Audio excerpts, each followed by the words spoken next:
ótima na cena do casamento, né? A gente precisa de um resumão, né? Porque você tem que lembrar, muita coisa aconteceu, os elencos mudaram, o próprio Santos mudou, a gente vai falar mais do Santos que jogou ontem, jogadores saíram, jogadores foram contratados, mas vamos começar então pelos jogos de amanhã. Amanhã a gente tem Flamengo e São Paulo no Maracanã, Inter e Vitória, Vasco e Botafogo, Bahia e Atlético Mineiro.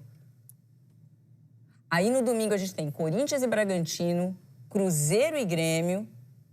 E aí tem a indicação onde os jogos vão passar, né? E Fortaleza e Ceará, no Castelão, e Juventude Sport, que acontece só na segunda-feira, que é o jogo dos desesperados, né? Sim. Também seria um jogo aí para ver quem que consegue dar início a uma recuperação. Também clubes que passaram por troca de treinadores. Vamos começar, então, fazer o nosso recap, mas antes mostrando a classificação, como estava o campeonato, né? O Flamengo na liderança, com 24 pontos e um jogo a menos. O Cruzeiro na vice-liderança, com a mesma pontuação, né? Aí o critério é saldo de gols. RB Bragantino e Palmeiras fechando o G4. Bahia e Fluminense, Atlético Mineiro, Botafogo, Mirassol e Corinthians fechando a primeira página. Na segunda página, Grêmio, Ceará, Vasco, São Paulo, Santos e Vitória. O Santos, inclusive, sai na última rodada com a importante vitória contra o Fortaleza e sai da zona de rebaixamento. Então, vai com um pouco mais de tranquilidade aí para a pausa da Copa do Mundo.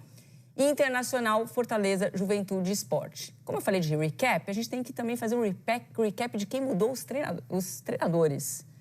3 clubes mudaram seus treinadores. Então, tá no telão todo mundo.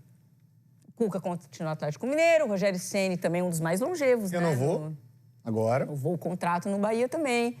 Olha aí o primeiro aí, novidade, David Ancelotti, começando aí sua trajetória no Botafogo, vai ser a primeira experiência dele como treinador, 35 anos, Fernando Seabra, que está fazendo um bom trabalho pelo Red Bull, Léo Condé pelo Ceará, o Dorival Júnior no Corinthians, Leonardo Jardim no Cruzeiro, Felipe Luiz no Flamengo, Renato Gaúcho, que volta mais valorizado, gigante mesmo, no Fluminense, Vojvoda, que também renovou seu contrato, apesar de toda a dificuldade que o Fortaleza está enfrentando, o que não surpreende ninguém, porque é como o Fortaleza trabalha e fez isso em outros momentos de crise com o Vojvoda também. Mano Menezes no Grêmio, Roger Machado Internacional, Cláudio Tencati no Juventude, que é um trabalho recente, Rafael Ganais no Mirassol. Bom trabalho também do Rafael Ganais no Mirassol. Belíssimo trabalho. Pois é, né? Pois é, tá na primeira página no Mirassol. Abel Ferreira, o trabalho mais longevo, acho que da história do futebol brasileiro em sequência, né? Ele é o primeiro, Kleber Xavier no Santos, que também precisava de um tempo aí, foi importante pro Santos recuperar alguns jogadores, inclusive o Neymar, que a gente vai destacar muito aí. Crespo, esse quase não estreia, né? Porque o São Paulo ainda não acertou a rescisão do Zubeldia, que, aliás, foi uma notícia do início da Copa do Mundo, né? Quando paralisou o Campeonato Brasileiro, veio a notícia, a decisão, que partiu dele, inclusive. O Zubeldia não quis mais seguir no São Paulo.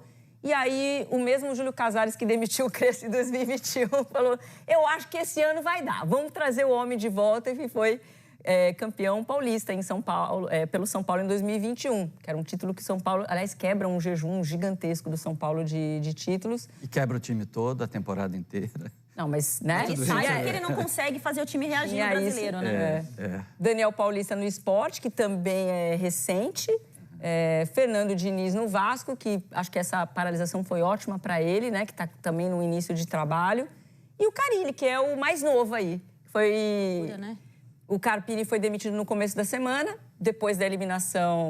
Confiança, das quartas, a derrota. Que a gente chegou a comentar aqui, da postura excessivamente defensiva do Vitória, enfim, mas... E das loucuras também do futebol, né? É uma doideira danada, mas, assim... Vocês lembram que quando começou o Campeonato Brasileiro, a gente tinha, eu não vou saber exatamente, mas tinha um equilíbrio legal entre brasileiros, técnicos brasileiros e técnicos estrangeiros. Se não me engano, Ramon, a coisa era de 11-9. Eu acho que era isso mesmo. No máximo 12-8. Agora está 15-5. Nós temos 5 treinadores estrangeiros e um deles ainda nem estreou. 2 ainda não estrearam, né? O Crespo e o Ancelotti. Tá certo, Ana? 5. É isso aí. 5? Eu tava considerando um Abel brasileiro. Não, e se você levar em consideração que o Abel é um técnico do mercado brasileiro, né? se aumenta ainda essa constância aí de brasileiros. Não sei se já foi modinha e deixou de ser, se já foi onda, já não é tanto. Acho que os técnicos brasileiros também correram atrás, né? Se é uma questão de recuperação da imagem do treinador brasileiro, uma percepção de dirigentes. Isso era uma meta do Renato, ele falou isso no discurso dele durante várias coletivas na Copa do Mundo de Clubes sobre isso, né? Sobre trazer de volta um respeito não só ao futebol brasileiro, mas especificamente ao que lhe cabe ao treinador brasileiro. Mas a maior pergunta para mim é se isso indica alguma coisa, né? Se dá para fazer ciência ou discutir com alguma tese muito brilhante em torno disso. Normalmente, quando se trata de dirigente brasileiro, é casuísmo absoluto, né? Isso aí, não considere tanto, não se preocupe em teorizar demais. Não há... Como não dava para teorizar demais de que os treinadores brasileiros estavam destruídos, não dá para a gente achar agora que eles, né, estão erigidos. Então, é um pouquinho mais de calma, mas, de qualquer maneira, é um número curioso, né? Quando a gente olha esse quadro dá até uma sensação de estranheza, porque a gente tem aquela sensação ainda de que tem muito estrangeiro, técnico estrangeiro no futebol brasileiro. Mas você olha o quadro e fala... Já foi quase 50-50, né? Já chegou muito próximo, isso como disse o Lino. Agora, eu acho que passou também por uma mudança do perfil do treinador brasileiro. A gente tem aí Rogério, Felipe Luiz, que embora sejam de gerações diferentes, mas são treinadores de uma outra geração. A gente vê o Kleber Xavier surgindo como um potencial, o Rafael Guanais, o próprio Léo Condé, que embora tenha uma carreira já como treinador, aparece também no cenário como um bom nome, um bom treinador, Fernando Seabra. Eu acho que a gente tem também uma troca de comando, né? A gente tem, não tem tanto aquele apego pelo treinador, pela característica. A gente quer treinadores que tragam novidades, que tragam times mais competitivos. Tem renovação aí, Ana. Isso, tem renovação. Não é assim você trocar por velhos treinadores, nomes antigos. Não, tem renovação. É isso que eu quero dizer. Tipo, quando a gente olha para o quadro dos mais tradicionais, a gente tem Cuca, Dorival, Mano Menezes. Tá, se você quiser encaixar ali o Roger Machado também. Mas tem uma troca de comando, seleção, né? é isso? Exatamente, tem uma troca de comando, né? E o Kleber Xavier, que era de comissão técnica de seleção brasileira. É muito bom.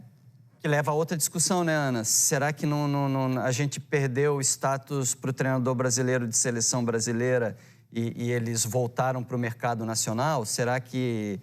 É difícil você fazer ciência em cima disso.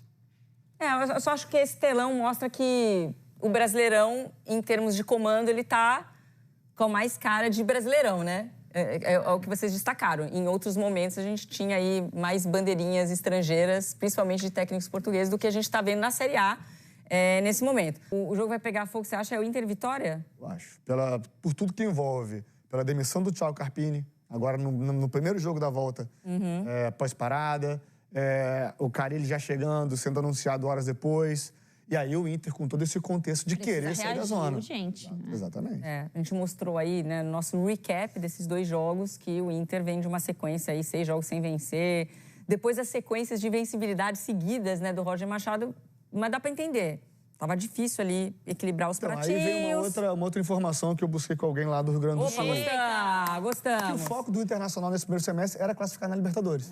E aí aquele jogo do Nacional, né? Aquele jogo do Nacional que abre 3-0, se eu não me engano, o Inter empata, 2-0, enfim.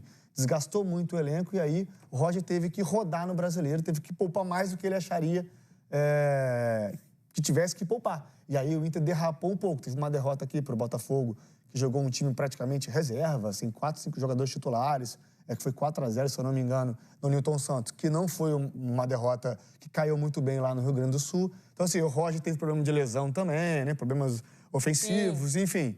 É o Inter que não caminhou conforme todo mundo achava que iria caminhar nesse primeiro semestre.